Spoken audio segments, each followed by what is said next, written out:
आज दो बातों पर चर्चा करेंगे कि समुद्र का जल नमकीन कैसे होता है, और दूसरा पढ़ेंगे कि महासागर का जो जल है वह गर्म कैसे होता है।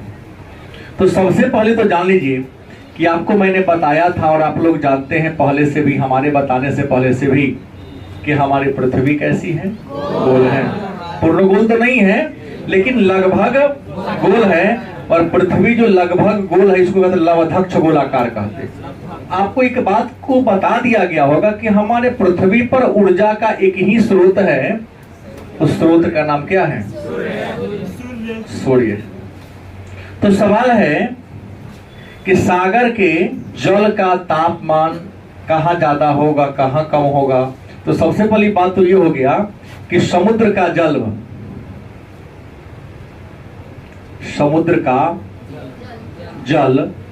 गर्म कैसे होता है? सूर्य के प्रकाश से।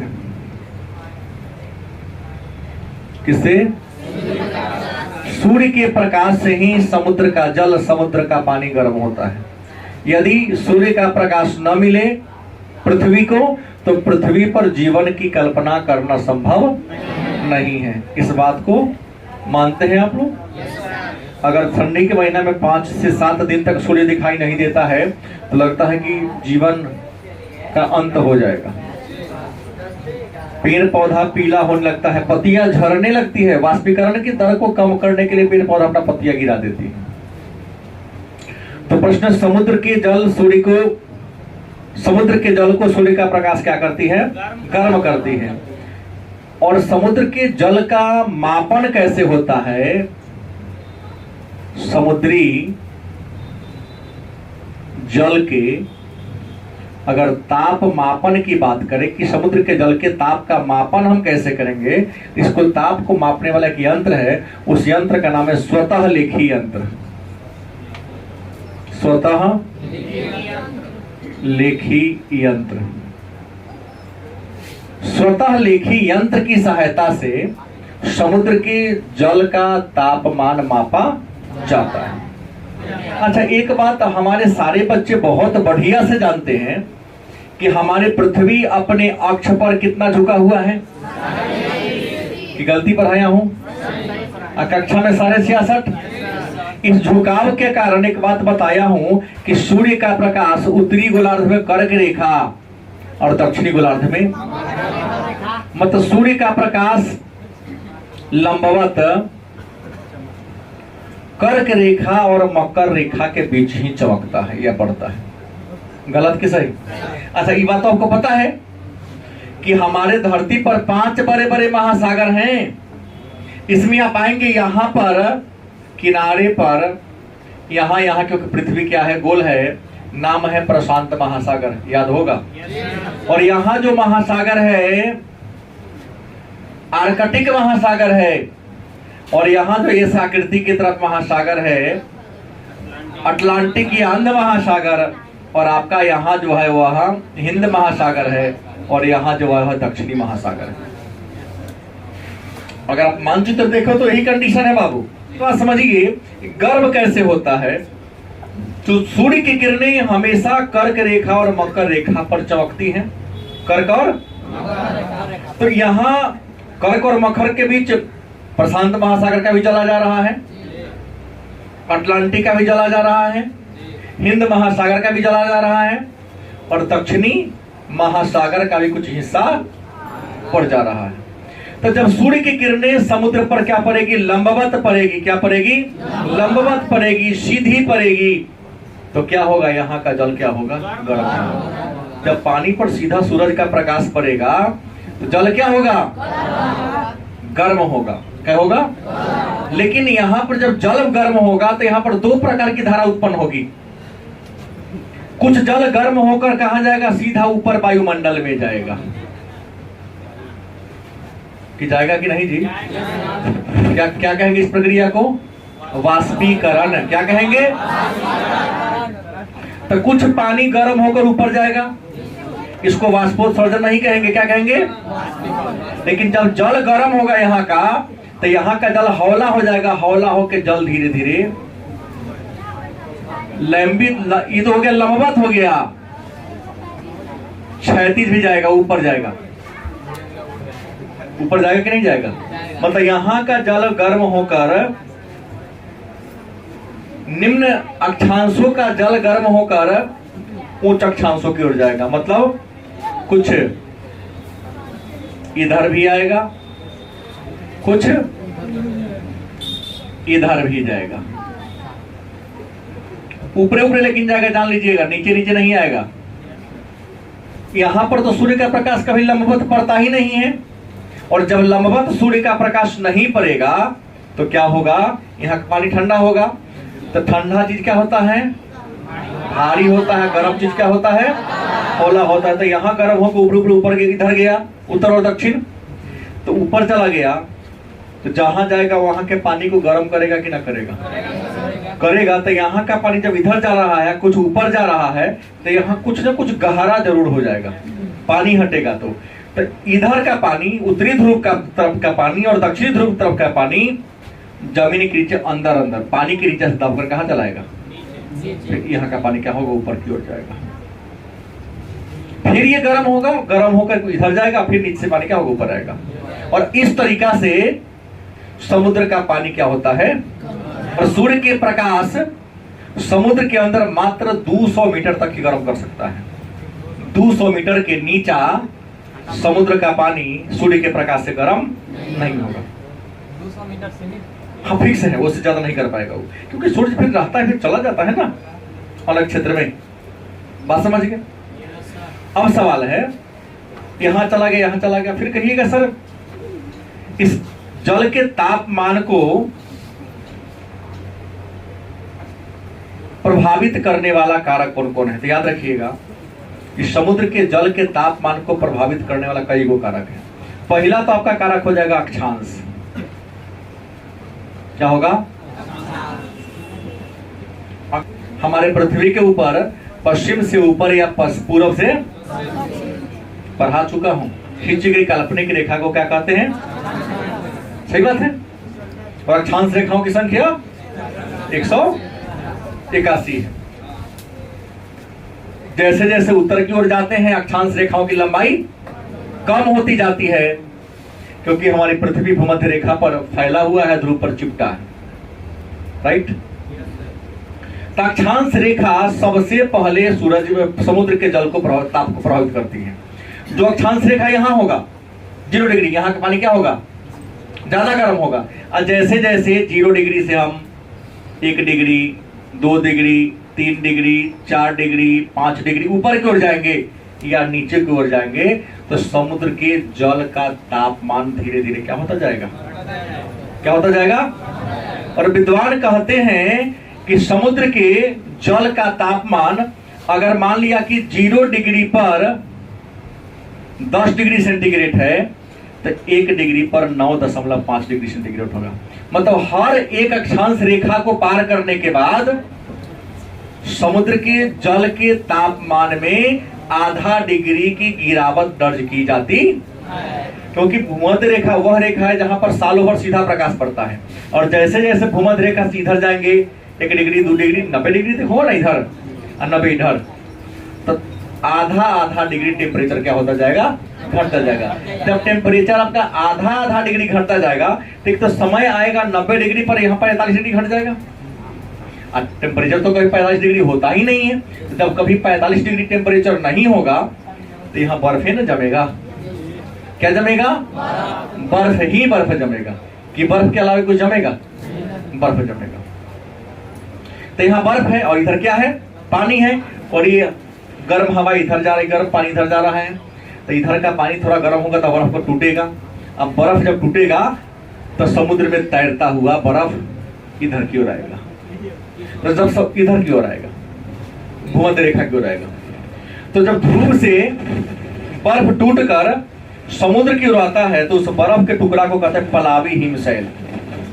क्या कहते हैं? पलावी हिमशैल। और टाइटैनिक जहाज जो 1912 में डूबा था, वह पलावी हिमखंड के टकराने से डूबा था। तो पलावी हिमखंड क्या है? मैंने कहा ना कि ध्रुव की तरफ बर्फ जमा हुआ है, बड़ा बड़ा बर्फ का टुकड़ा होता है, इतना बड़ा बड़ा कि आपका सीता वाली सर छोटा पड़ जाएगा उस बर्फ के टुकड़ा के सामने, इतना बड़ा बड़ा। पैर सहने की क्षमता तो बैठ जाओ समुद्र में सर कर सकते हो, डूबने नहीं देगा वो। गलत सही। तो उस बर्फ के बड़े बड़े टुकड़ा को कहते हैं पलावी हिमशैल, मतलब समुद्र में क्या हो रहा है, तैर रहा है, हम मर जाएगा ठंडे से। तो ऐसे गर्म होता है। दूसरा अक्षांश रेखा कर दिया। दूसरा है प्रचलित पवन। क्या है? अब पवन क्या है बता दिया, माने चलने वाली हवाएं। याद रखिएगा, अगर यहाँ गर्म पानी हो गया तो हवा तेज चल रहा है, दक्षिण से उत्तर जा रहा है, उत्तर से, तो यहाँ के पानी को ठेल के इधर ले जाएगा ना। तो यहाँ का गर्म पानी ठेला के इधर आ गया और यहाँ का गर्म पानी ठेला के इधर आ गया, धक्का के द्वारा या खिंचाव के द्वारा। तो ऐसे भी गर्म जल इधर से इधर या इधर से इधर भाग रहा है। तीसरा है समुद्र की गहराई। क्या होगा?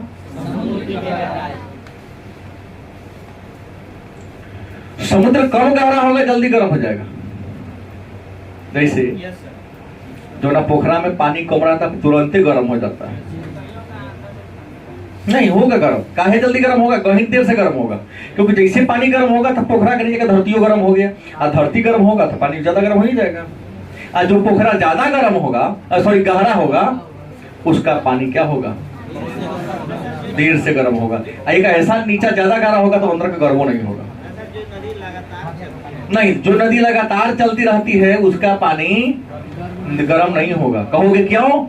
तो जिसको गर्म करता प्रवाह होकर आगे बढ़ेगा, फिर दूसरा आ रहा है। गलत सही, हमेशा ठंडी रहेगी। हम इसलिए उदाहरण दिए हूं पोखरा का, नदी उदाहरण नहीं दिया। ध्यान दिए होइएगा, हम पोखरा बोला हूं, नदी दिया हूं। हम पोखर नदी नहीं ना बोला हूं, क्योंकि पानी चलती रहती है। तो समुद्र की गहराई भी, अगर समुद्र जहां पर कम गहरा होगा वहां का पानी ज्यादा गर्म होगा, और जो ज्यादा गहरा होगा वहां पर का पानी क्या होगा? गर्म होगा, लेकिन अपेक्षाकृत सीमित कम होगा। उसके बाद स्थल और जल का वितरण।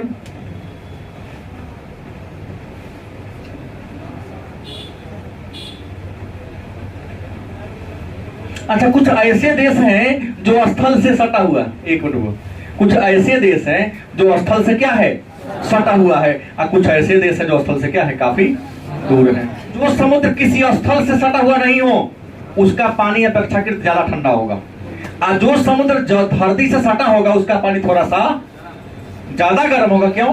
क्योंकि धरती गर्म होगा तो धरती के संपर्क में जो जल होगा वो भी गर्म होगा। तो स्थल और जल का वितरण भी समुद्र के जल को प्रभावित करती है। और समुद्र का जल की गर्मी का वितरण कैसे होता है? तो हमने कहा ना, क्षैतिज। कैसे होता है? मतलब पहले कहते इधर से इधर या इधर से, जो गर्म हमको ऊपर उठ गया उसको तो हम कहेंगे बाष्पीकरण कहेंगे ना। कि मन में लास्ट प्रश्न रह गया, तो लवणता क्या है, या लवणता से आप क्या समझते हैं? टॉपिक है लास्ट इस पाठ का, समुद्री जल का खरापन।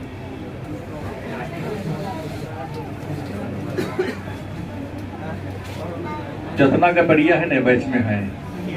हमने कहा कि खरापन मतलब लवणता, देखा था खारा ही पानी। हमने कहा समुद्री जल की लवणता मतलब समुद्र का जल लवणीय कैसे होता है, नमकीन कैसे होता है। समुद्र का पानी नमकीन होता है, समुद्र का पानी नमकीन होता है। ये सभी बात जानते हैं। विद्वान अनुमान लगाए हैं कि समस्त पृथ्वी पर लगभग समुद्र के सारा पानी को अगर सुखा के नमक बनाया जाए तो 50 अरब टन नमक होगा।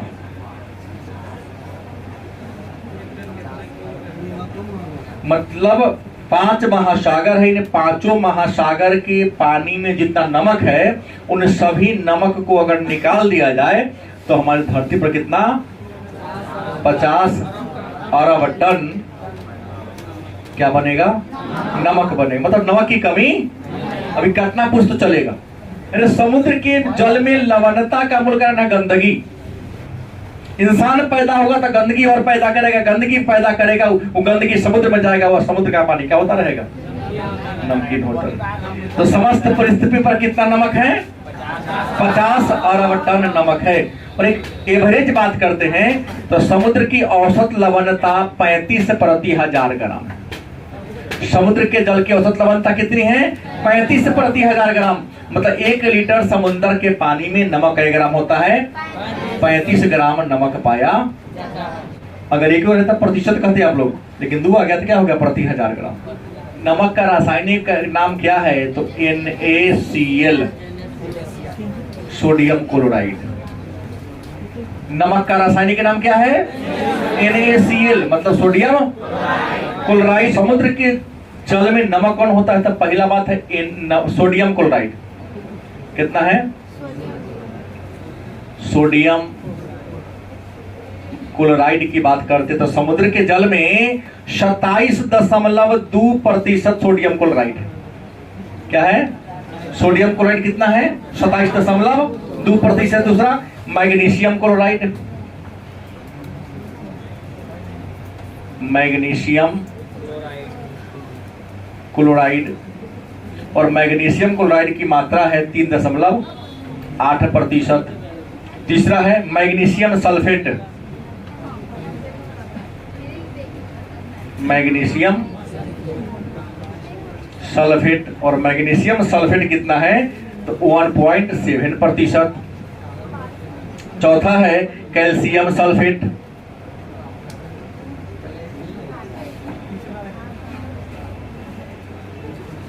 कैल्शियम सल्फेट है 1.3%।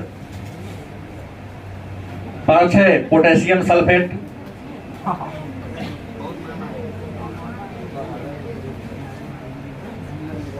और पोटेशियम सल्फेट की मात्रा है 0.9%। 6 में क्या है? Calcium carbonate.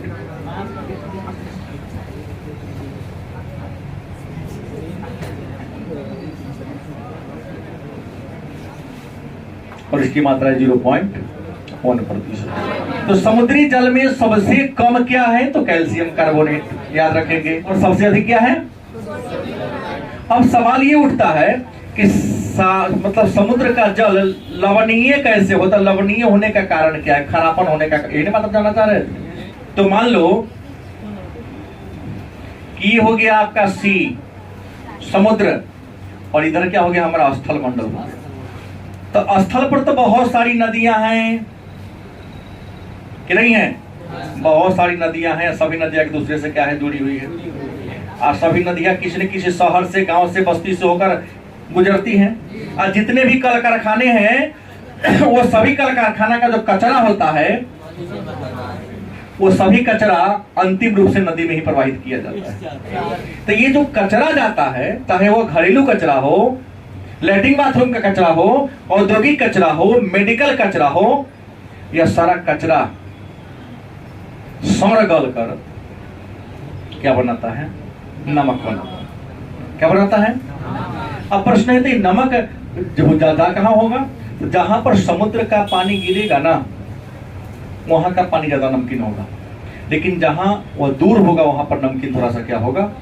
कम होगा। लेकिन याद रखिएगा, कहेगा सर ज्यादा पानी तो यहाँ होता, भूमध्य रेखा पर आता होगा, तो यहाँ का पानी नमकीन ज्यादा नहीं है, क्योंकि यहाँ बाष्पीकरण क्या होता है?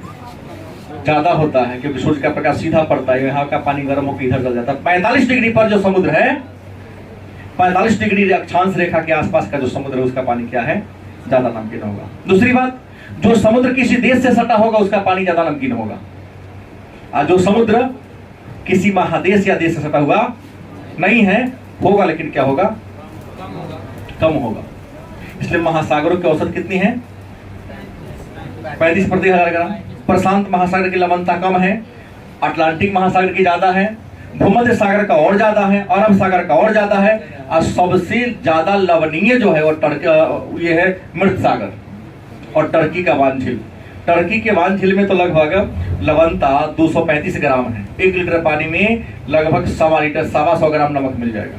जो मृत सागर है उसका नाम मृत सागर इसलिए रखा गया कि सब समुद्र में, सब नदी में छोट मोट कीड़ा मकोड़ा मछली होता है, लेकिन जो मृत सागर है उसमें पानी ही पानी है, लेकिन उस जोंक मछली वो है ही नहीं।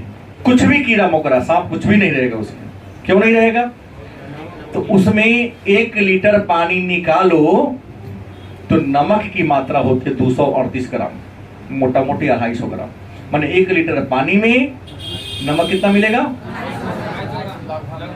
लगभग मैंने 238 ग्राम। तो उसमें जीव जिंदा रह पाएगा? नहीं। तो सबसे अधिक लवणीय कौन है? मृत सागर, उसके बाद अटलांटिक सागर, फिर भूमध्य सागर, फिर लाल सागर। लेकिन एवरेज कितना है? माने 1 लीटर समुद्र के पानी में नमक की मात्रा 35 ग्राम के आसपास